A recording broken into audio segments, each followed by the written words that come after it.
നോക്കൂ, ഒരു പുതിയ വാർത്ത വന്നിട്ടുണ്ട്.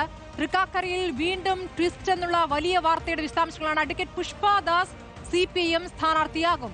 CPIMന്റെ എറണാകുളം ജില്ലാ സെക്രട്ടേറിയറ്റ് അംഗവും മഹിളാ അസോസിയേഷൻ കേന്ദ്ര കമ്മിറ്റി അംഗവുമാണ്. ലേബി സജീന്ദ്രൻ ആ വിവരങ്ങൾ നൽകും.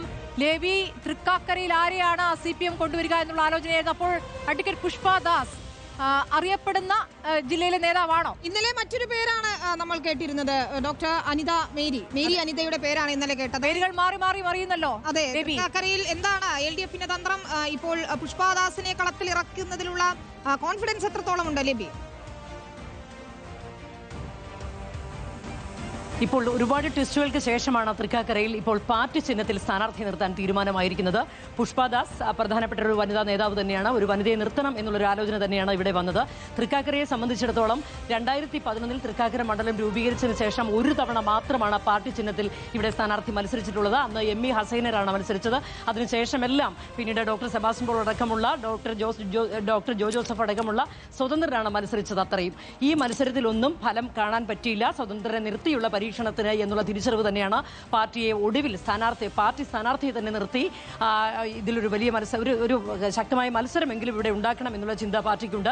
അതുമാത്രമല്ല, പുഷ്പദാസിനെ സംബന്ധിച്ചിടത്തോളം ഇവിടുത്തെ പ്രധാനപ്പെട്ട വനിതാ നേതാവാണ്. CPIMന്റെ എറണാകുളം ജില്ലാ സെക്രട്ടേറിയറ്റ് അംഗം, മഹിളാ അസോസിയേഷൻ കേന്ദ്ര കമ്മിറ്റി അംഗവും. നേരത്തെ ഇത് പല ടെസ്റ്റുകൾ ഇവിടെ വന്നിരുന്നു. പല പേരുകൾ പരിഗണിച്ചിരുന്നു. ആദ്യം സ്വതന്ത്രനായി ഡോക്ടർ സെബാസ്റ്റ്യൻ പോളിന്റെ മകൻ കൂടിയായ റോൺ ബാസിനെ പരിഗണിച്ചിരുന്നു. അതിനുശേഷം അത് ഉദയകുമാറിലേക്ക്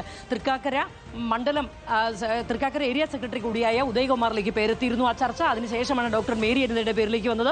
എന്നാൽ സ്വതന്ത്രരെയും പാർട്ടി പ്രവർത്തകരെയും പാർട്ടി നേതാക്കളെയും ഒക്കെ പരിഗണിച്ചെങ്കിലും ഏറ്റവും ഒടുവിൽ ഇപ്പോൾ പുഷ്പദാസിലേക്ക് എത്തി നിൽക്കുന്നു എന്നത് തന്നെയാണ് പ്രധാനപ്പെട്ട കാര്യം. CPIMനെ സംബന്ധിച്ചിടത്തോളം തൃക്കാക്കരയിൽ ഇട്ട് പരീക്ഷിക്കാൻ അല്ലെങ്കിൽ നിർത്തി നല്ലൊരു മത്സരം കാഴ്ചവെക്കാനുള്ള സ്ഥാനാർത്ഥികളുടെ ഒരു അനുയോജ്യരായ സ്ഥാനാർത്ഥികളെ കിട്ടാത്ത ഒരു ബുദ്ധിമുട്ട് പാർട്ടിക്ക് ഉണ്ടായിരുന്നു. ഏതായാലും ആ ആലോചനകളാണ് പലരിലേക്കുമൊക്കെ എത്തി ഏറ്റവും ഒടുവിൽ പുഷ്പദാസിലേക്ക് എത്തി നിൽക്കുന്നത്. CPIMനെ പേരുകളെല്ലാം വനിതകളുടേതാണ്. അതേതായാലും നല്ല കാര്യം തന്നെ. കൂടുതൽ വനിതകൾ രംഗത്ത്, കൂടുതൽ യുവാക്കൾക്ക് അവസരം. ഇപ്പോൾ CPIMന്റെ ഒരു കാൻഡിഡേറ്റ് ലിസ്റ്റ് നമ്മൾ പരിശോധിക്കുമ്പോൾ കൂടുതൽ യുവാക്കളുണ്ട്. UDF-ലായാലും യുവാക്കളുണ്ട്. ലീഗിലൊക്കെ വലിയ മാറ്റത്തിന് തയ്യാറാണ്.